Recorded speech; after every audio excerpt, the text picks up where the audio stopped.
What's up, internet? Hold your horses, because this is a spoiler review. Spoilers. Although if you've seen Joss Whedon's Justice League, you've kind of seen the plot of this movie. My name's Nerdy. And I'm Clarus. We get Nerdy Nightly. We thought we'd share it with you.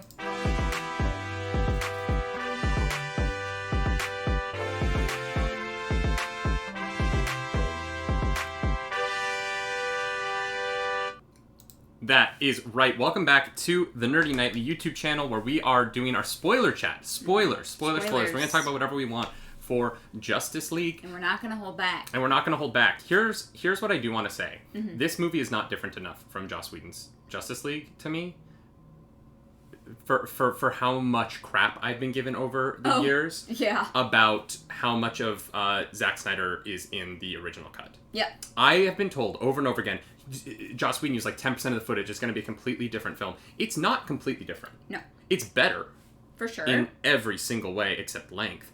But it is the same plot, and because of that, the things that don't work about the Joss Whedon Justice League tend to not work in this version either. And they're amplified. Because they take so much more time with everything. Mm-hmm. This movie is exhausting to watch. Like, I am tired, and it's 4 o'clock in the afternoon. I'm not even exhausted. I'm bored. I was bored through a lot of the film. Yes. And part of that, I think, was because it was longer versions of Justice League, of Joss Whedon scenes. Yeah, because we kind of already understood what the movie was going to be and going into it. And I really wanted... I mean, hearing that it was in a bunch of parts and it was 4 hours, I should have known. But I really wanted it to kind of cut to the chase a little bit. You know, give us something exciting, something to invest in, and it did the exact opposite. It was so self-indulgent that it was really difficult to watch. Well, and it cuts... So, let's start right at the opening. The opening shot is Superman's bloody hole in his chest. Yeah. If you watch our non-spoiler review, I said that my disappointment in this film is that it is so not for kids. This movie is so adult, and they show you right away. It's also like not for adults who don't like blood. Like it's so aggressively bloody. Yeah, for sure. And like it literally starts with like, look at Superman's dead body with a giant hole in his chest, and you're like, whoa! Literally, you're like, why? And I know he's dead. And not just that. Stare at it for about 10 minutes while Superman uses hyper voice and sends it across the globe. Yeah, so that's how the movie starts. Superman, his voice, he dies, and in dying, his voice radiates across the planet, activating the mother boxes. Because the mother boxes were quiet. Literally, the movie's like, the mother boxes were quiet because they were afraid of Superman. But I'm like, the mother boxes have been on Earth for 5,000 years. Yeah, Superman's been around for like... Superman was Superman for like... 19 months? Yeah. I think like total? A fraction of a percent. Like, because he's literally Superman for like a day when he fights Zod, right? Mm-hmm. And then it's 18 months before he fights Batman. So it's literally been like he's been Superman for less than 2 years of the 5,000 years they've been around. Just say they woke for any other reason, but like, don't be like the mother boxes and they were afraid of Superman. Why? Yeah, literally, why? Yeah. And it was such a weird, visual, and like I said, it went on for far too long. Everything this movie goes on too long. Everything. That cuts into Batman riding a horse across the mountains to a Slavic town. Oh my god, I forgot that was in this movie. I thought that was yesterday. Literally, he takes his horse, and he goes across the mountains, and then he goes across some more mountains, and then he gets on his horse, and he goes across the mountain, and you're literally like, okay. You're complaining about that, but you love The Lord of the Rings, so I do have to ask. Okay, because at least The Lord of the Rings looked better than that. Those were boring shots. It was just like white mountains. The Lord of the Rings is beautiful. Even if you don't like fantasy or you're not into it, like... The Lord of the Rings still look great. The Lord of the Rings landscape shots are also accompanied by like an incredible score. Yeah, and the music in this movie was all over the place. It's not even that it's bad, because individually the pieces of music weren't bad. It's just so random. Yeah. It's so random. Yeah, like you had some like strange fisherman's song sung by these ladies. When Batman says goodbye to Aquaman in the Slavic town, in the scene that is in the Joss Whedon version. Parts of that scene, yeah. Aquaman leaves. That scene's mostly intact. No, the like translating. Oh, like right. There's a lot of intermittent stuff that's not in it. But so Aquaman leaves, and then rather than cut to the next thing, these 3 Nordic women just sing a song for a minute. And, the one goes over and, like, picks up his sweater and smells it. She smells the sweater! That's right! Like, that was so weird, right? Yeah, it was very weird. And that's like this, that is what this movie is. That scene was also, like, 10 extra minutes that we didn't need. But that's what this whole movie is, right? Like...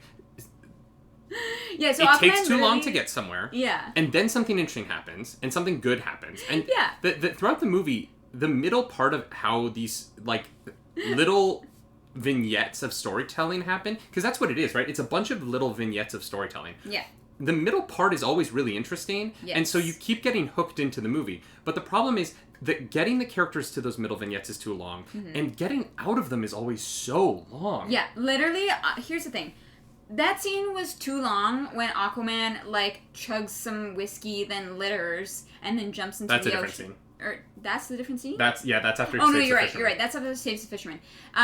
So that's a different scene that's wholly unnecessary. But it takes so long for him you mean the like full minute of waves? Yeah. Yeah, so there is literally an entire scene that's like 6 minutes long where some fisherman is drowning, Aquaman saves him, then gets a drink, then litters and jumps back into the ocean, and it's really just I don't know why it's there. But in this scene, Aquaman literally like comes out, pulls off his sweater, jumps into the ocean in front of the whole village, and then they start like singing, and this lady goes over and like picks up and like smells the sweater, and that part alone is probably like a good 3 minutes, and you're sitting there kind of like I'm uncomfortable, like I don't. Well, and it's weird because the movie feels the need to continually introduce Aquaman. Yeah. Like Aquaman gets 4 introductions in this film. Yeah. He gets the most. One of them is when he saves a random fisherman from the sea. There's the Vulko. There's the moment where he is like with Vulko, and Vulko's like throws his trident at him. Yeah. There's like all of this stuff that, first of all, contradicts with the story that we've learned from the Aquaman movie. Yes. So like some of it's confusing. Mera's like, my parents died in the war, and you're like, your dad is alive. Your dad. Like we full on know your dad is alive. The Aquaman stuff, the air bubbles underground look bad, but when they're not in the air bubbles, the underwater stuff also looks bad. Doesn't look great. It's very murky. It's really muddy, and like it's boring to look at and unclear. Until the action sequence. The action sequence against Steppenwolf underwater is really great. That's the only underwater scene that really worked for me. Yeah. The Flash's introduction is terrible. They introduced the Flash as being as Barry Allen, a man who apparently doesn't know Iris West, who's played by Kiersey Clemons, who is wasted in this film. Yeah, literally she has a scene where she doesn't even speak. All that happens is she... No, she does, because she talks to her car. She's like, we're supposed to be friends now. Right. No, she's... She talks to her car. Right. If her car... If you follow the rules that... If you follow the very patriarchal rules that cars are ladies, then the Kiersey Clemons scene technically passes the Bechdel test because she talks to it and it's not about a man, so... I mean, yeah, okay, you could go with that. This movie passes the Bechdel test because of the Amazons, obviously. Yeah. But outside of Amazon land, there aren't a lot of women. No, you get Wonder Woman. Lois Lane and Martha do, but their conversations are about Superman, so they're about a man, so that doesn't pass the Bechdel test. Yeah. You get Lois Lane and you get Gal Gadot and you get Martha Kent, although half the time that Martha Kent is in this movie, she's a man. That's true. It's very confusing this is our spoiler chat. It's unnecessary and doesn't need to be there. So it's Martian Manhunter. Yes. Is pretending. Jones. Yeah. Yeah, is pretending. Well, pretends once that we know of to be Martha Kent, to go talk to Lois Lane to try and help her be a reporter again. But here's the thing. So that scene exists to justify Lois Lane leaving her apartment more, right? There's another. But she was already leaving her apartment. But there's another scene that sets up that Lois Lane goes to Superman's memorial every day, and she takes coffee to the cops. It's a really nice scene. They're both really nice scenes. The problem is they both functionally do the job of getting Lois Lane from her apartment to the location she needs to be for when Superman is resurrected. Comes back, yeah. And there's 2 of them, right? There's those 2 moments. You only need one. Yeah. You need one or the other. And this movie is a lot of, we need one or the other, but we have both. and both of them are good. And that's what's so weird about this film, right? I really liked it. I'm not against the film. I enjoyed watching it. But I don't know, the pacing of it, you really don't like. Some of those scenes in the scope of the movie as a whole are not good because they ruin the pacing. Oh, sure. That's the point I'm trying to make, right? Like, it's like, as individual story vignettes, there's nothing that I really disliked other than how it handled the Flash. Mm-hmm. It did the Flash so dirty. Andy Muschietti, ignore this film. Ignore how this film handles the Flash. Please just throw it in, just get rid of it. Keep Kiersey Clements. She's so talented. Find a way to get Billy Crudup in your movie. He's so good as Henry Allen. Keep, like, the characters. Yeah. And don't take any of the writing or story. Except, I mean, you can get rid of Ezra Miller. That's true. Recast Ezra Miller, but keep everybody else. Seriously. And fix Barry Allen, because as cool as all the Flash stuff is in this movie, the character of Barry Allen is not right, and it's painful to watch. His introduction is cringy. Yeah. But everyone else I like. All the actors I like. He pulls like a hot dog out of the air and he puts it in his pocket in the middle of that a car. That ended up being happening. a cute joke that he's feeding it to the dogs. But yeah, in the moment, it's weird. In the moment, it's super odd. Yeah. And so we've established that Barry Allen doesn't know Iris West. West. His family. Yes. And so spoilers, she gets hit by she and a truck collide. Mm-hmm. And because the driver's trying to pick up his burger off the ground. Off the floor, which is really gross. Anyways, so she is not wearing a seatbelt and goes flying out of the car because she's in a convertible, which is really convenient for all of this. It makes this way easier. The only reason Iris West survives that traffic accident is she wasn't wearing a seatbelt. Kids. Zack Snyder, what are you trying to say? It's fine. The movie's not for kids. Yeah. Just have her get hit and then have him unbuckle her, but have her put a seatbelt on. Yeah, so he starts to fly out of the car, and Barry Allen comes over in the middle of this car accident, fixes her hair, and pulls the hot dog out. I don't even think he fixed her hair. He kind of like awkwardly he does this like thing, and you're like, as soon as he came over and they were having this weird like staring moment that she was unaware of, I was like, please don't make this creepy. Please don't make. And they made it creepy. It got a little weird. You made it creepy. It got a little creepy. This is not Barry Allen. This isn't the character of Barry Allen. It's such a shame what they've done. It grinds my gears to dust. You know what really grinds my gears? This does. It's not Barry Allen, and it's such a missed opportunity. Yeah. Because Barry Allen can be the comedic joke of the movie without having to be so painful to sit with. Yeah. You know what I mean? Like, he can be funny without being so unbelievably obtuse. Yeah. Like, he comes off sometimes as stupid. And he is in a different movie, right? Like, everyone else is in this, like, serious movie where there's stakes. And then Ezra Miller is, like, off camera being like, oh, why? And you're like, stop, just stop. Yeah, yeah. Like, no matter how silly a human is as a human, because I can be a very silly human. You are a silly when human. The world is coming to an end, they tend to get their crap together. Yeah. And Barry Allen never does. No. He never focuses on anything. And but every other character is handled so well, in my opinion, in this movie, that the just like cringy nature of Barry Allen and the fact that the character is just so not the comics Barry Allen to me is just it's hard. Like, it makes a large chunk of this movie hard to watch. Yeah. And look, I'm trying to not take into the fact that I've seen a video of him choke slamming a child to the ground. I'm not even thinking about that, to be honest. I'm not. But like I'm just like acknowledging that I'm like, this guy's like kind of also with like what happened with the trash can man from The Stand. I'm just kind of like, I'm really over Ezra Miller right now. Yeah. In a huge way. I'm just kind of like, dude, like, what are you doing? Because I loved this guy, right? I first met him, but I first like saw him in Perks of Being a Wallflower, and he's so delightful in that film, and he's so good in it. And I just the decision he's making lately, and yeah, I don't know. I struggle with it. I think that he portrays. he almost portrays some of his characters as being mentally challenged in a way that seems like it's for comedy, and I don't think that it brings dignity to the idea of real life humans who struggle with anxiety disorders or like other mental social he plays it for comedy in a way that is so arch that I find it hard to stomach. And he does that a lot in this movie.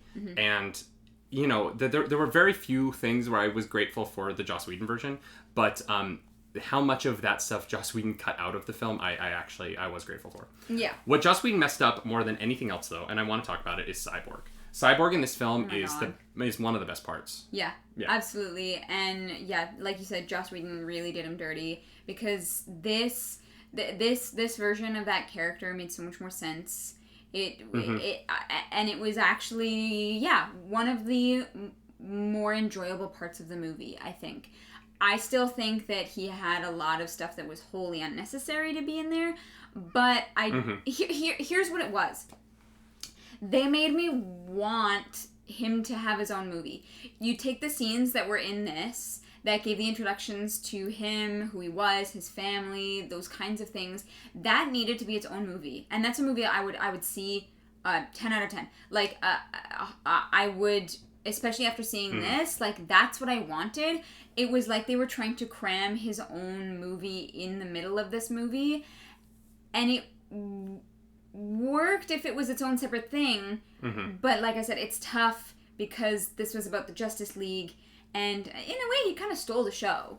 I really wish that he had these moments in his own movie, and that it was set up better. He is the only character whose arc has any emotion. Yeah. Everyone else's arc in this movie, especially Wonder Woman's, is very, I have to do a hero thing. But there's no reason behind it other than like, oh, I'm a hero, so I do the hero thing. Like, Barry Allen has no stakes. Wonder Woman has no stakes. Batman has no stakes other than the world is ending. Aquaman has no stakes other than the world is ending. Like, none of these characters seem to have a lot of relationship with the people in their lives. Except Wonder Woman and Alfred are perfect together. Give Wonder Woman, like, if Ben Affleck isn't going to be in this universe anymore, let Alfred be a supporting character in the next Wonder Woman movie. Yes. Their chemistry is so funny. It was great. So Cyborg is the only member of the team whose like relationships to real people mattered in this film. And Superman and Lois, but they come in like that's like 3 hours into the movie, so it's so unimportant. No, it's funny because Cyborg was the most human. 100%. Yeah. He's the only one who had emotion, and Ray Fisher is really the fact that they canceled the Cyborg movie and like, and obviously now there's all sorts of other problems. But the fact that they're not doing that Cyborg movie now, to me, is really, really quite the disappointment. After seeing Ray Fisher's performance in this movie, I was waiting for him to come back every time he left, because he was his story mattered. You know what I mean? Like, his story with his father and his mother, and I actually cared about that stuff. I gave a crap about him in a way that I really struggled with the Flash, and even Aquaman. Aquaman's my favorite superhero, and I was just kind of like, you're here, I guess, but you're not doing anything. Yeah, he kind of got left to the wayside as well. He's there to do the action stuff, and it's fine, and like, he has a scene with Mara and he has a scene with Volko, but like they're not important to what's going on. They literally do not matter to the movie. Yeah. They do not matter. You don't need them. They if they were not there, it wouldn't change the movie. Yeah. It would make it better and shorter. And so it's tough, right? Like, there's a part of me that, as we talked about we put up our DCEU ranks video yesterday, I really, really, really don't like the Joss Whedon Justice League. Mm-hmm. It's our last place for both of us. Yeah. I like this a lot more. Mm-hmm. But I think that the best version of this film is somewhere between the two. I think that, like, the team camaraderie is stronger in Joss Whedon's version. This team never feels like a team. They never become more than a bunch of powerful individuals in this. And I think that's because of the jumping around and incohesiveness of the movie as a whole. Well, and they're not, the four of them don't come together until after an hour and a half. Like, at least the hour and a half mark, right?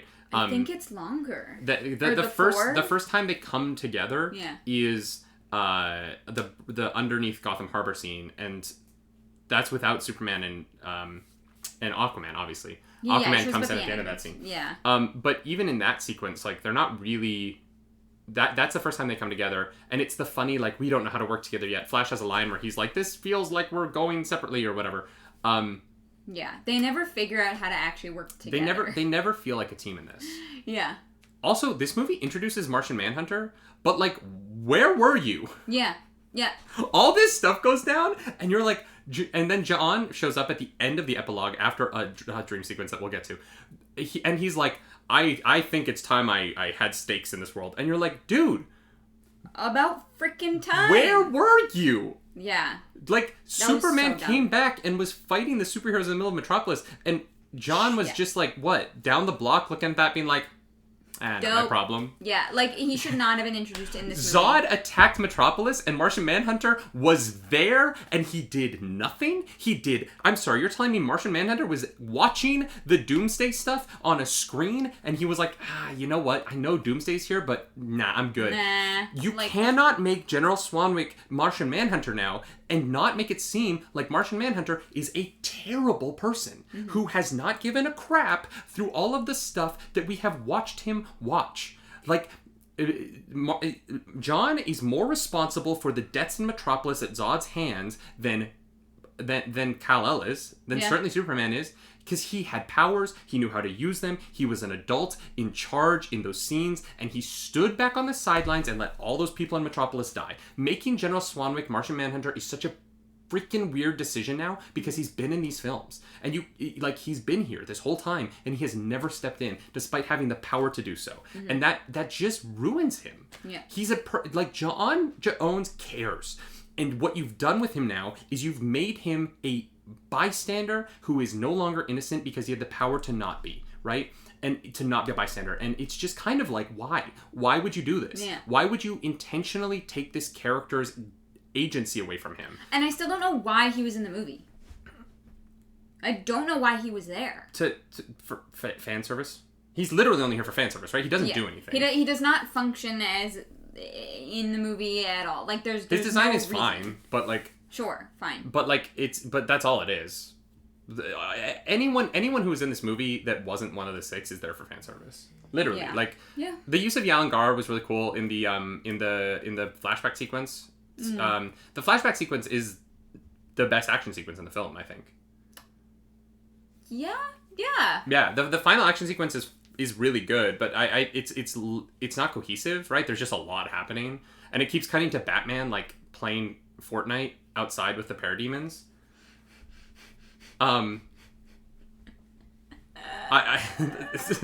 That's just kind of what it reminded me of. He's just like jumping off of things, shooting parademons, like taking a cannon, shooting the cannon, and then blowing up the cannon. And then like all the heroes are in sight fighting Steppenwolf, and then it keeps cutting back to Batman, and he's just like on his own with his little gun. Oh wow, I will never get that image out of my head, thank you. It was a lot. There was a lot of Batman like playing Fortnite outside. No, you're right. You're 100% right. And I was just kind of like, because he's useless against Steppenwolf, right? Like, it's smart to get Batman out of there, because Batman is the only one of the heroes who literally is Steppenwolf hits him once, he's dead. Yeah, him and Barry Allen, the two like vulnerable people, are outside. And like, it totally makes sense the way they divvied it up. It just got really funny to me, because there was a point where I was like, how many more parademons is Batman gonna play Fortnite against? Yeah. Hey, he won, so. Yeah, he did. Yeah. Number 1 victory royale. Yeah, Fortnite, we about to get down. Stop.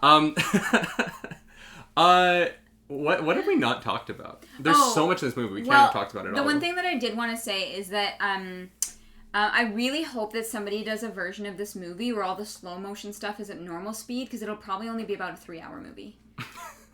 So I hope somebody makes that, because I feel like that's the movie that I actually want to see. It is kind of a shame how much other stuff is in slow motion, because the one good thing about The Flash is his slow motion stuff always looks, well, not always, mostly looks cool. Yes. But as soon as you make everything else in the movie slow motion, it detracts from the coolness of the Flash sequences, because those work, and I liked them, but I wanted to like them more, and it was hard because every other scene had slow motion stuff in it, and I got so tired of it. I'm like, how much time could you shave off of this movie? Wonder Woman's slow motion isn't faster than Flash's slow motion, so it's hard to understand the difference in speed. when you get to the because the opening Wonder Woman scene where she saves the bank from the terrorists is infinitely better in this version. Up until the last moment. Up until she literally disintegrates a man. Disintegrates this guy. Yeah. Yeah, and she disintegrates in front of a group of schoolgirls. And for no reason. No. Like, she could have taken that guy down without disintegrating him, but she decides to murder him. Yeah, she could have literally, knocked him out and given him over to the police. But nope. She had to, destroy him. This is not your daddy's Justice League. No, it's not. This is Zack Snyder's Justice League, where every single member commits murder. Oh, yeah. It's mass murder, and nobody gives a crap. Yeah. Nobody cares. There's not even a second thought considered to, killing people. No. Which, And Wonder Woman killing that man, I know he's a terrorist, but Wonder Woman killing that man bothers me more than anything else. Yeah, it's a problem. It is not, that's not Wonder Woman. No, it's not. She literally, the opening of that sequence is her standing on top of Lady Justice. Blind Justice, yeah. Blind Justice. I want the superhero movie that pictures the hero getting up there. Because every time they always stand on this thing, everyone's always standing on top of some large, thin thing, and I'm always like, she probably just jumped. But the Christopher Nolan Batman movies always had him on top of a crane, and I'm like, can you please show me how he got Christian on Bale top of the crane. Climbing that crane so that he could stand up there and look cool? But here's the thing: you give the imagery of Wonder Woman standing for justice, and in a lot of ways murders. the law, Yeah. and she absolutely had the power to disarm this man and hand him over to the police so that he had a trial and that he was convicted of crimes. And instead, she tells this little girl that she can be anything she wants to be in the world, and then she disintegrates a man. Well, she disintegrates a man first. Sorry, she disintegrates a man and then goes over to a little girl and says, you can be whatever you want to be. To be fair, that girl is like, can I be like you when I grow up? Maybe that girl is a serial killer and just wants to kill people. Yeah, she's like, how can I disintegrate people? How do I blow someone up and leave nothing but their hat? Yeah, that's a neat trick. How did the hat survive going to... whatever, it doesn't matter. There's a lot in this movie that doesn't matter. There's a lot that you could cut out. Honestly... So much. This movie only needed to be 2.5 hours. Yeah. Well... 2.5. I think that you could cut out all of the Cyborg stuff. Do a prequel special that introduces Cyborg. Yeah, the problem is I love the Cyborg stuff. Oh, no, I know. I'm saying, take all the Cyborg stuff out of the movie, make it a 50-minute separate thing that ends with Diana showing up and being we need you. And then that's the, lead into Justice League. You could do it because it's HBO Max, right? It's a streaming service. Oh, they could, yeah. You could separate the Cyborg stuff into its own thing because that's the most coherent stuff, right? And then Cyborg kind of becomes the main character in Justice League, and he is he's the most important to the plan. He's the emotional stakes. He's literally this is Cyborg's movie. Yeah, they can't do it without him. If I was look, I believe Ray Fisher, right? I want to say that I think that the allegations that he's made against what happened on the set of Justice League are valid, even if they weren't.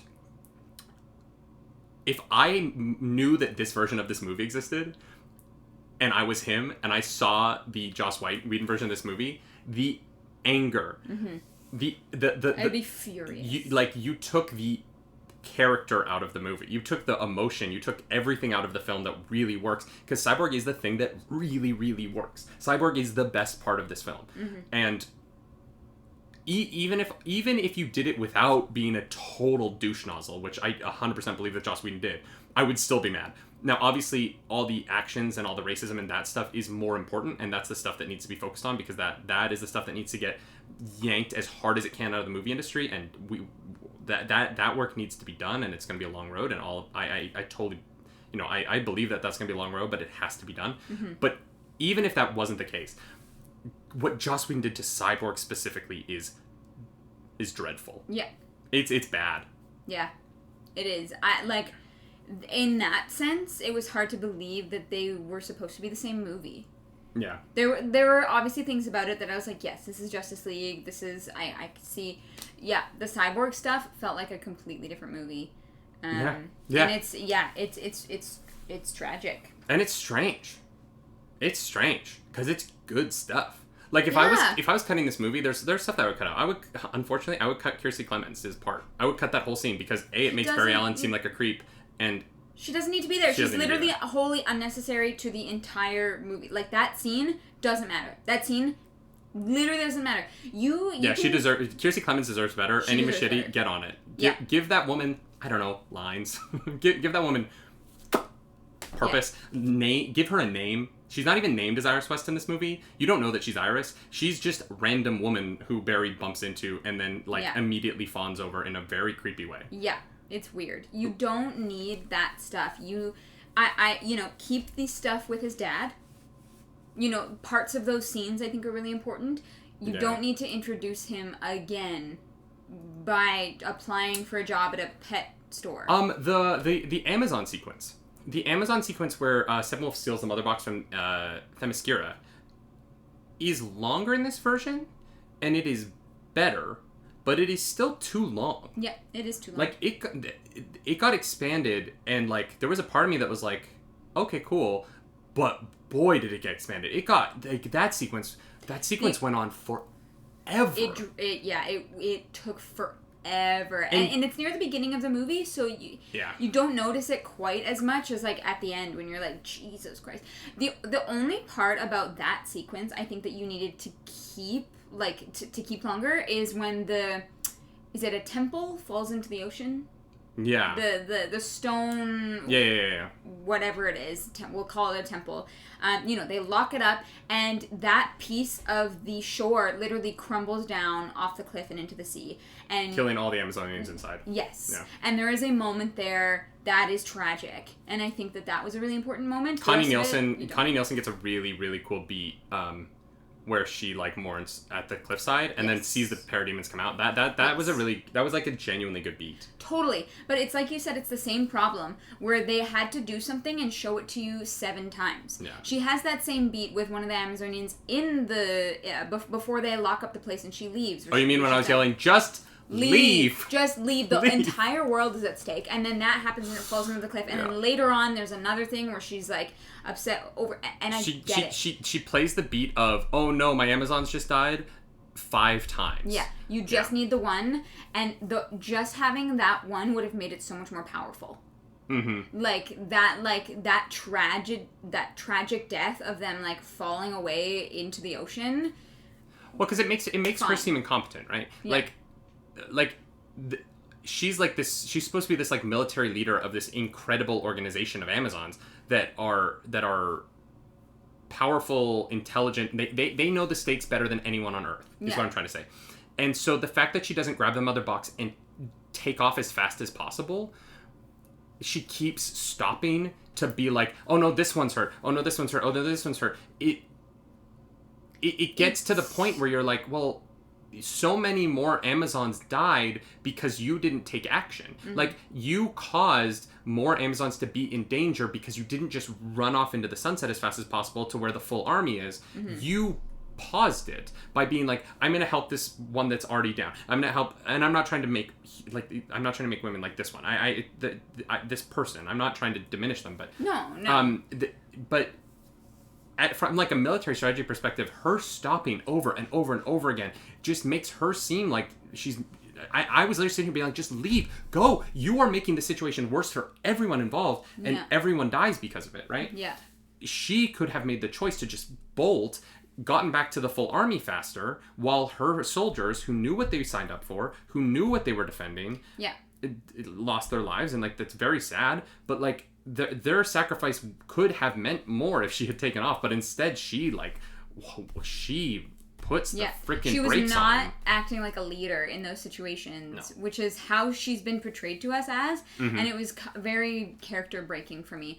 Like I said, I think you needed that one moment of grief for sure, and I think that one works.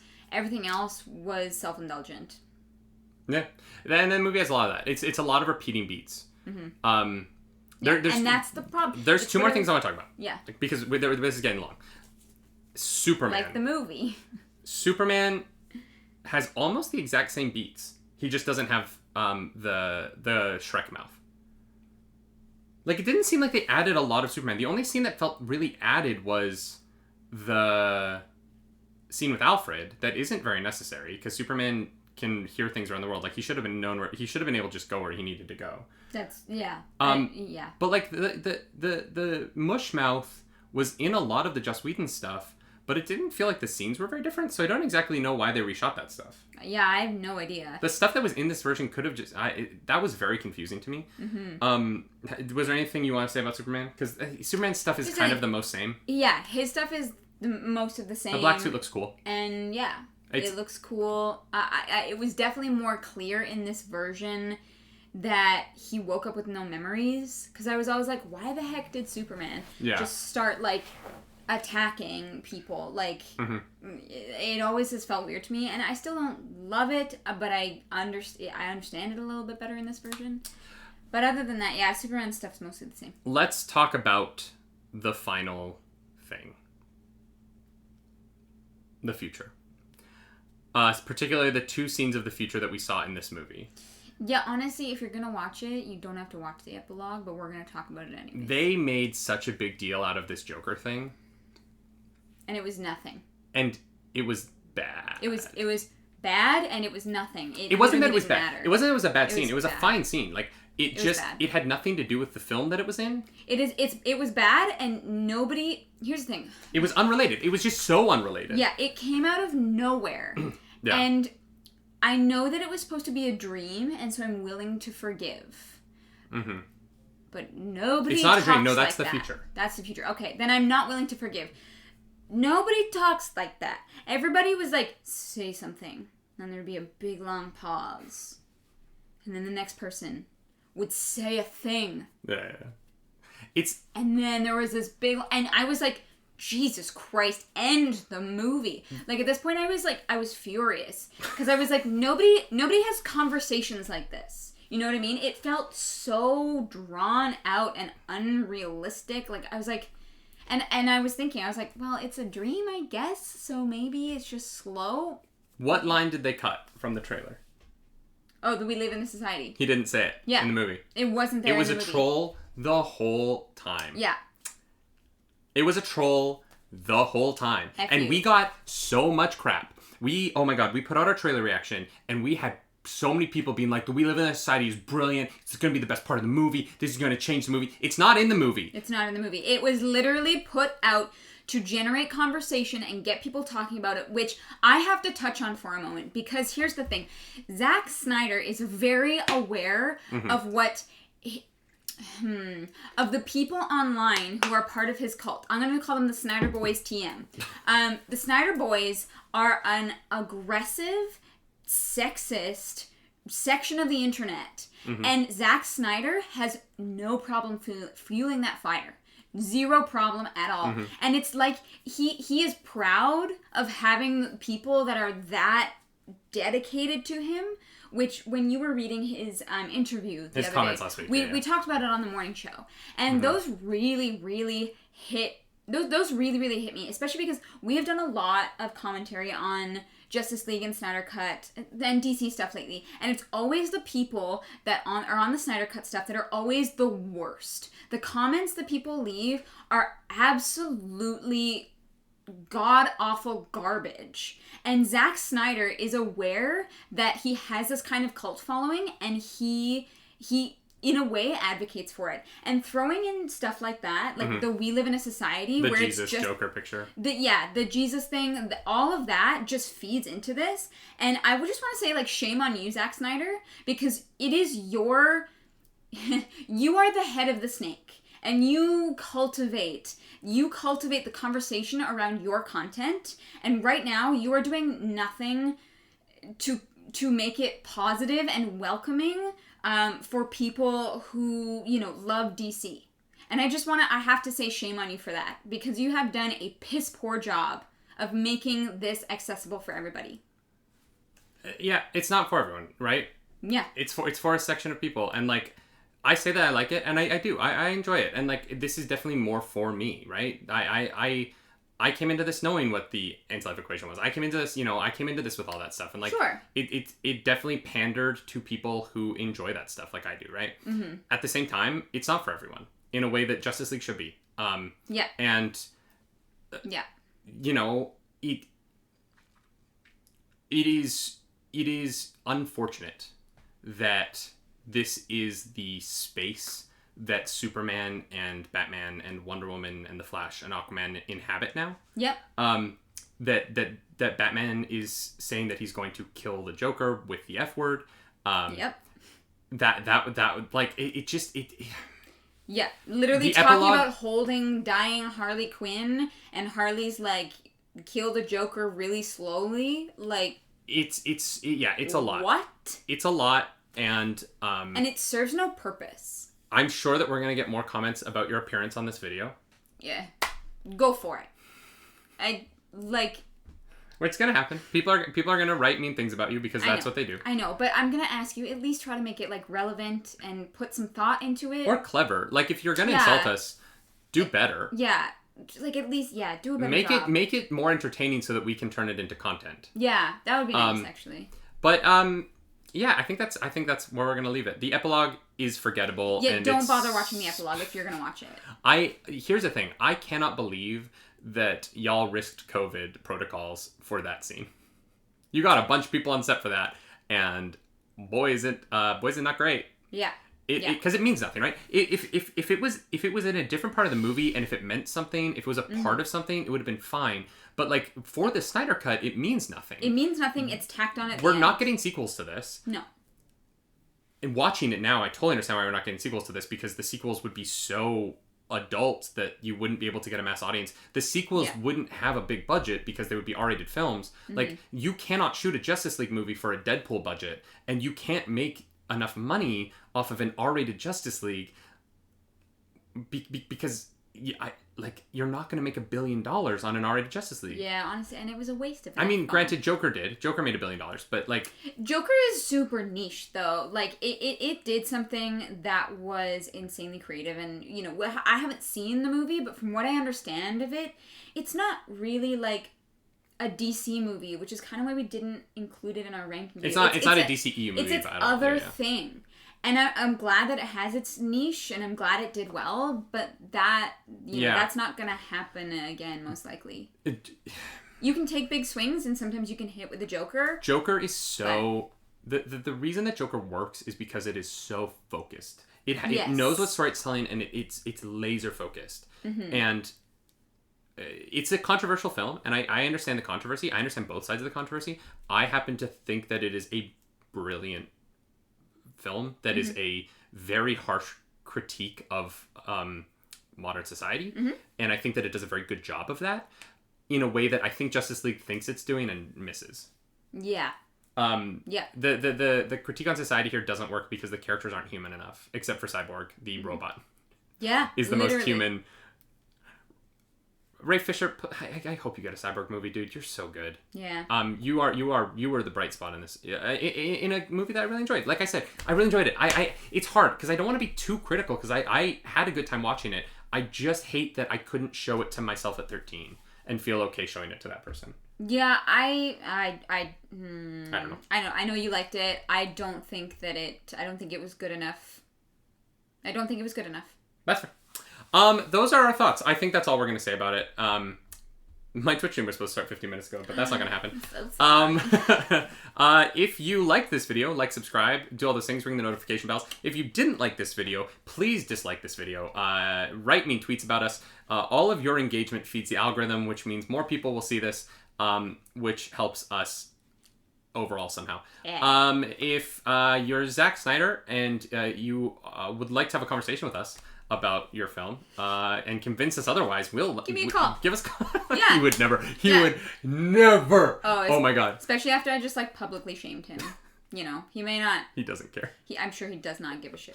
Here's the thing. It's like it's not Zack Snyder, but it's hard not to feel like it is because it is so consistently people with that point of view who say the worst things about you. Oh yeah, 100%. Yeah, it like, and yeah, his cult comments last week about the Cult of Aquaman thing, and then like reading the comments that we get that are talking about your appearance and like you, and I'm just like, as your husband, there's a part of me that's like, I don't know what to do. Like, I want to... yeah, it's tough. Yeah.